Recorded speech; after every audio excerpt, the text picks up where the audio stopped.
ಇದು ಕರೆಕ್ಟಾಗಿ ಕ್ಲಾಸಿಗೆ ಹಿಡಿದುಕೊಂಡು ಬಂದಾಗ ಆಗಿದೆ. ನಾನು ಸ್ಟೂಡೆಂಟಿಗೆ ಕ್ಲಾಸ್ ತಗೊಂಡಿದ್ದೀನಿ. ನಿಮ್ಮಲ್ಲಿ ಆ ಉತ್ಸಾಹ ಕಲಿಸ್ಬೇಕು ಅನ್ನೋಂತ ಉತ್ಸಾಹ ಮತ್ತು ನಮ್ಮಲ್ಲಿ ನಿಮ್ಮ ಉತ್ಸಾಹ ನೋಡಿ ನಮಗೆ ಉತ್ಸಾಹ ಜಾಸ್ತಿ ಆಗಿದೆ.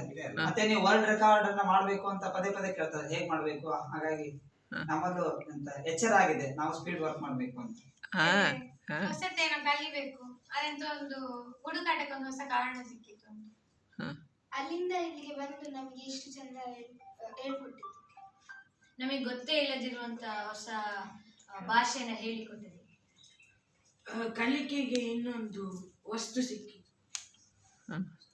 ಎಷ್ಟು ಖುಷಿ ಪಟ್ಟರು ಸಾಕಾಗುದಿಲ್ಲ ಅಂತ ಗೊತ್ತಾಯ್ತು. ಖುಷಿ ಪಡ್ತಾನೆ ಇರ್ಬೇಕಂತ ಒಂದು ಹೊಸ ಕಲಿಕೆಯಲ್ಲಿ ಖುಷಿ ಪಟ್ಟೆ. ಏನು ಹೊಸತ್ ಮಾಡ್ಬೇಕಂದ್ರೂ ವಯಸ್ಸು ಅಡ್ಡಿ ಬರಲ್ಲ ಅಂತ ಗೊತ್ತಾಯ್ತು. ನನ್ಗೆ ಖುಷಿ ಆಯ್ತು, ಯಾಕಂದ್ರೆ ಸ್ವರೂಪ ಫ್ಯಾಮಿಲಿ ಅಂತ ಅನಿಸಿತು.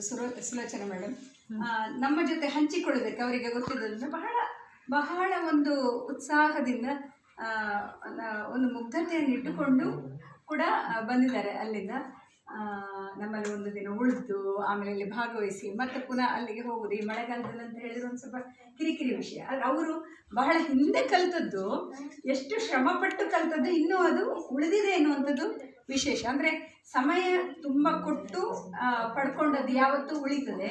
ಬರೀ ತಾತ್ಕಾಲಿಕಕ್ಕೆ ಅಂತ ತಗೊಂಡದ್ದು ತಾತ್ಕಾಲಿಕವೇ ಆಗ್ತದೆ. ನಮಗೆ ಬೇಕು ಅಂತ ತಗೊಂಡ್ರೆ ಅದು ಪರ್ಮನೆಂಟ್ ಆಗಿ ಉಳಿತದೆ ಅನ್ನೋದಕ್ಕೆ ಅವ್ರ ಸಾಕ್ಷಿ. ನಾವೆಲ್ಲೂ ಪರೀಕ್ಷೆಗೆ ಅಂತ ಹೇಳಿ ಮಾತ್ರ ತಯಾರಾಗಿ ತಗೊಂಡದ್ದು ಯಾವತ್ತೂ ಉಳಿಯುವುದಿಲ್ಲ. ನಮಗೆ ಅಂತ ನಮಗೆ ಬೇಕು, ಅದು ಯಾವುದೋ ಯೂಸ್ ಆಗ್ತದೆ ಅಂತ ತಗೊಂಡದ್ದು ಯಾವತ್ತೂ ಉಳಿತದೆ. ಹಾಗಾಗಿ ಅವರಲ್ಲಿ ಈಗ ಅವರು ಎಷ್ಟೋ, ಅವರೇ ಹೇಳಿದ ಹಾಗೆ ಎಷ್ಟೋ ಸಮಯ ಆಯಿತು ಅದನ್ನು ನಾನು ಬಳಕೆ ಮಾಡಲಿಲ್ಲ. ನಮ್ಮ ಆಫೀಸ್ನಲ್ಲಿ ಅದಕ್ಕೆ ಅವಕಾಶಗಳಿಲ್ಲ, ಅದಕ್ಕೆ ತಕ್ಕಂತಹ ವಾತಾವರಣ ಇಲ್ಲ ಅಂತ ಹೇಳಿದರು. ಇಲ್ಲಿ ಇಲ್ಲಿ ಯಾರಿಗೆ ಏನು ಗೊತ್ತಿದೆ ಅದನ್ನೆಲ್ಲ ಪಡ್ಕೊಳ್ಳುವಂತಹ ಒಂದು ಕ್ರಮ ಸ್ವರೂಪದಲ್ಲಿ ಇರೋದು. ಹಾಗೆ ಅವರು ಗೋಪಡ್ಕರ್ ಶಿಷ್ಯಾಗಿ ನಮಗೆ ಬಹಳ ಆತ್ಮೀಯರಾಗಿದ್ದಾರೆ. ಮತ್ತು ಕೆಲವು ಬರಹ ಕಮ್ಮಟಕ್ಕೆ ಕೂಡ ಎಲ್ಲ ಬಂದಿದ್ರು ಅವರು. ಹಾಗಾಗಿ ಯಾರಲ್ಲಿ ಏನು ಸಿಗ್ತದೆ ಎನ್ನುವುದನ್ನು ನಾವು ಕಾಯ್ತಾ ಇರ್ತೇವೆ. ಬಹಳ ನಿಲುಕುವ, ಕೈಯಳತೆಗೆ ನಿಲುಕುವ ಸುಲೋಚನೆ ಇದ್ದಾರಲ್ಲ, ಅವರ ಕೈಯಿಂದ ಯಾಕೆ ಪಡ್ಕೊಳ್ಬಾರ್ದು ಅಂತ ಹೇಳ್ಕೊಂಡು ಆ ಶಾರ್ಟ್ ಹ್ಯಾಂಡನ್ನು ಹೇಳುವುದು. ನಾನು ತುಂಬ ಶಾರ್ಟ್ ಹ್ಯಾಂಡ್ನ ಬಗ್ಗೆ ನಾನು ಚಿಕ್ಕದಿರುವಾಗ ನನ್ನ ಅಕ್ಕಪಕ್ಕದ ಮನೆಯವರೆಲ್ಲ SLC ಆದ ಕೂಡಲೇ ಹೋಗೋದು ಶಾರ್ಟ್ ಹ್ಯಾಂಡ್ ಆ್ಯಂಡ್ ಟೈಪಿಂಗ್ ಅಂತ ಎಲ್ಲರೂ ಹೇಳೋದು. ನಾನು ಆಗ ನೋಡ್ತಿದ್ದೆ. ಈವನ್ ನನ್ನ ಅತ್ತೆ ಅದನ್ನು ಮಾಡ್ತಾಯಿದ್ರು, ಶಾರ್ಟ್ ಹ್ಯಾಂಡ್ ಮುದ್ರಡಿಯಲ್ಲಿ ಎಲ್ಲರೂ ಕೂಡ ಎಲ್ಲ ಕಡೆ ಇದಿತ್ತು ಟೈಪಿಂಗ್ ಶಾರ್ಟ್ ಹ್ಯಾಂಡ್. ಒನ್ಸ್ ಇದು ಕಂಪ್ಯೂಟರ್ ಬಂದ ಮೇಲೆ ಅದೆಲ್ಲ ಹೋಗ್ತಾ ಬಂತು. ಆಗ ನಮಗೆ ನೋಡ್ತಾ ಇದ್ದೆ ಎಲ್ಲ ಹೀಗೆ ಚುಕ್ಕೆ ಇದು ಲೈನು ಅದಿದೆ ಅಂತ ಮಾತಾಡೋದು, ಅದು ಚೆಂದ ಕಾಣ್ತಿತ್ತು ನೋಡಲಿಕ್ಕೆ. ಆದರೆ ನಾವು ದೊಡ್ಡದಾಗ್ತಾ ಬಂದಾಗೆ ಅದು ಹೋಯಿತು. ಟೈಪಿಂಗಲ್ಲಿ ಬೇರೆ ಇದು ಬಂತು ಎಲ್ಲ ಕಂಪ್ಯೂಟರ್ ಇದು. ಏನೋ ಇಲ್ಲಿ ತನಕ ಬಂದದ್ದು ಅರ್ಥ ಆಗಿದೆ, ಗೊತ್ತಿಲ್ಲ ಮಾಡುವಾಗ ಹೇಗೆ ಅಂತ. ಖಂಡಿತ ಇದರಲ್ಲಿರುವ ಕೆಲವು ಅಂಶಗಳನ್ನು ನಾವು ನಿನ್ನೆ ಇಂಗ್ಲೀಷ್ ಲ್ಯಾಂಗ್ವೇಜ್ ಮಾಡುವಾಗ we were handicapped for the pictures. Sometimes we wouldn't get it. So that we can apply. I think ಅದನ್ನು ಮಾಡ್ಬೋದು. ಎಲ್ಲಿ ಕೆಲವು ಕಡೆಯಲ್ಲಿ ನಮಗೆ ಪಿಕ್ಚರ್ ಮಾಡಲಿಕ್ಕೆ ಆಗೋದಿಲ್ಲ ಅಂತ ಹೇಳುವಾಗ ಬಹಳ ಬೇಗ ಇದನ್ನೆಲ್ಲ ತೊಗೊಂಡು ಬಿಡ್ಬೋದು ಅಂತ ಅನಿಸುತ್ತೆ. ಅಂತೂ ನೀವು ಬಂದಿರೋದು ನನಗೆ, ನಾನು ಯಾವಾಗಲೂ ನಾವು ಪಾಠ ಮಾಡೋದು, ನಾನು ಅಲ್ಲಿ ಕೂತ್ಕೊಂಡೋದು ನಂಗೆ ಭಾಳ ಖುಷಿ ಆಯ್ತು. ಯಾರೋ ಒಬ್ರು ಪಾಠ ಮಾಡ್ತಾರೆ, ನಾವು ಕೇಳೋದು ಅಂತ ಹೇಳಿದ್ರೆ ನಿರಾಳ. ಅಂದರೆ ತಗೊಳ್ಲಿಕ್ಕಿರ್ತದೆ, ಆದರೆ ನಾವು ಮಾಡಲಿಕ್ಕಿರೋದಿಲ್ಲಲ್ಲ, ಅದೊಂದು ಅನುಭವ ಅಲ್ಲ. ನಾನು 1 ವರ್ಷ ಈಗ PG ಡಿಪ್ಲೊಮಾ ಮಾಡುವಾಗ ಸ್ಟೂಡೆಂಟಾಗೇ ಓದೋದು. ನಂಗೆ ಸ್ಟೂಡೆಂಟಾಗಿ ಕೂತ್ಕೊಳ್ಳೋದು ತುಂಬ ಖುಷಿ ಅನಿಸ್ತದೆ. ಹಾಗೆ ಇವರು ಕ್ಲಾಸ್ ಮಾಡುವಾಗ ಇರ್ಬೋದು, ಹೇಗೆ ಸಹ ಮಾಡಿದಿರ್ಬೋದು. ಅದರಲ್ಲಿ ಇರುವ ಹಾಗೆ ಟೆಕ್ನಿಕಲ್ ವೇಸಲ್ಲಿ ಮಾಡಿದ್ದಾರೆ.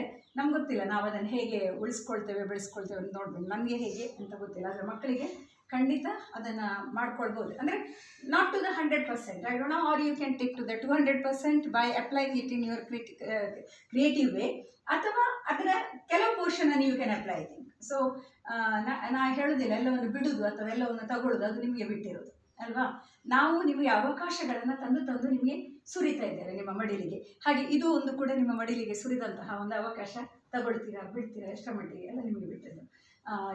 ಈ ಒಂದು ಅವಕಾಶಕ್ಕಾಗಿ ಅಥವಾ ಇಲ್ಲಿ ಬಂದು ನಮಗೆ ಇಂತಹ ಒಂದು ಎಕ್ಸ್ಪೋಜರನ್ನು ಕೊಟ್ಟದಕ್ಕಾಗಿ ಸುಲೋಚನಾ ಮೇಡಮ್ ಅವರಿಗೆ ಧನ್ಯವಾದಗಳು. ಅದು ಮುಗಿಲಿಲ್ಲ, ಇದು ವರ್ಷದ ಕೊನೆ ತನಕ ಇರ್ತದೆ. ಬಂದು ಇದನ್ನು ಮುಂದುವರಿಸಿ, ಧಾರಾವಾಹಿಯನ್ನು ಮುಂದುವರಿಸಿ ಅಂತ ಕೇಳ್ಕೊಳ್ತೇನೆ. ಗೋಪಾಳ್ಕರಿಗೆ ಈ ಒಂದು ವಿಷಯ ಹೊಳೆದದ್ದಕ್ಕೆ ಧನ್ಯವಾದಗಳು. ಅವರಿಗೆ ಶಾರ್ಟ್ ಹ್ಯಾಂಡ್ ಗೊತ್ತಿರೋದು, ನಮಗೆ ರಪ್ಪ ಗೊತ್ತಾಯ್ತು ಅವತ್ತೊಂದಿನ.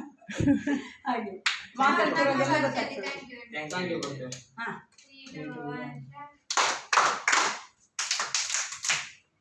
ಅದೊಂದು ಭಾಷೆ. ಧನ್ಯವಾದಗಳು. Thank you. ಆಯಿತು, thank you. This is thank you very much.